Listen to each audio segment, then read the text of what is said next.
Hola amigos y amigas, ¿cómo están? Espero que bien. Hoy les traigo la continuación del creepypasta que se titula Infección. Espero y les guste. Sin nada más que decir, comencemos.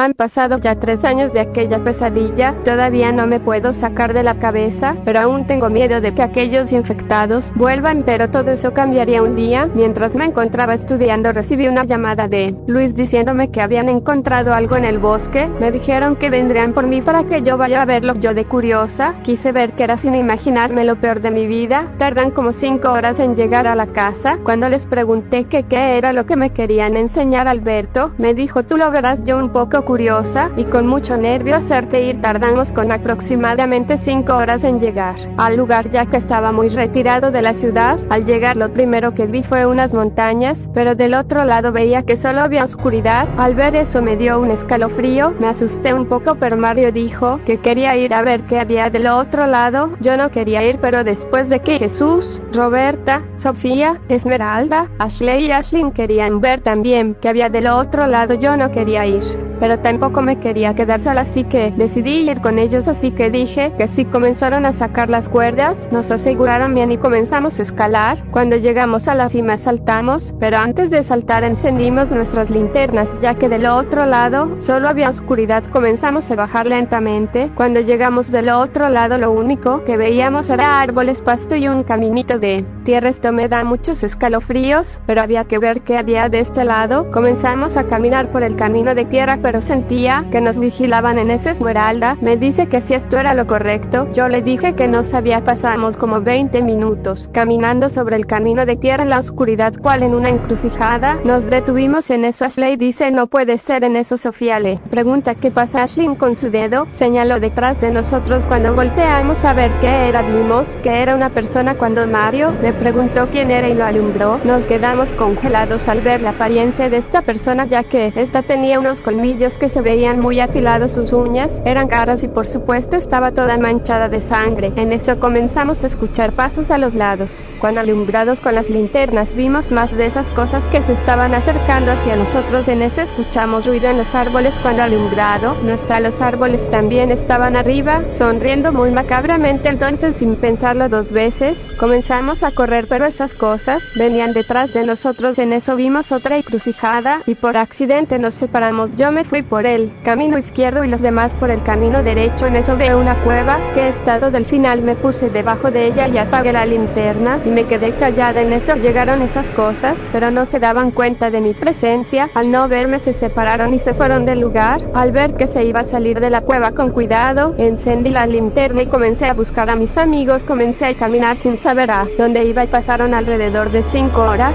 y me detengo a un árbol para descansar. Como a los 15 minutos siento que algo me cayó en la cara. Al ver que era, me di cuenta que era sangre. Alumbrar para arriba vi que era un cadáver que colgaba del cuello. Tenía mordeduras en todo su cuerpo. Me fijé que llevaba horas colgado. Sabía que no estaba segura y comencé a caminar nuevamente. Cuando en eso veo una casa a lo lejos, me acerqué para ver si había alguien allá adentro, pero no había nadie. Todo estaba tirado. Una de las ventanas estaba rota y por supuesto había charcos de sangre. En eso, cuando pasó a un cuarto, había un cadáver sin cabeza que igual forma tenía mordeduras en el cuerpo. En eso veo una escopeta, la tomo y revisó cuántas balas tenían. Tenía 6 balas. Para mí eso era suficiente. Salí de la casa con cuidado y comencé a caminar nuevamente. Mientras caminaba oía unos ruidos extraños a lo lejos. Cuando en eso llegó un lago, caminé por toda la orilla. En eso veo un árbol y me detengo para descansar otro rato. En eso veo la hora y veo que ya son las 6 de la tarde. En eso empecé a oír pasos. Cuando alumbra con la linterna veo que esas cosas se acercan. Yo con la escopeta apuntada y les decía que no se acercaban. Cuando quería correr para el lado izquierdo veía que estaban igual esas cosas. Sin dejar de apuntar comencé a caminar hacia el lado derecho lentamente. Cuando una de esas cosas corre para atacarme, en ese momento jalé el gatillo y afortunadamente le di. En eso más esas cosas se iban acercando hacia mí para atacarme. Yo les aprecia a disparar, pero cuando me quedé sin balas salí corriendo, pero igual forma esas cosas venían detrás de mí. Cuando por un descuido mío me tropiezo y me golpea con un árbol que de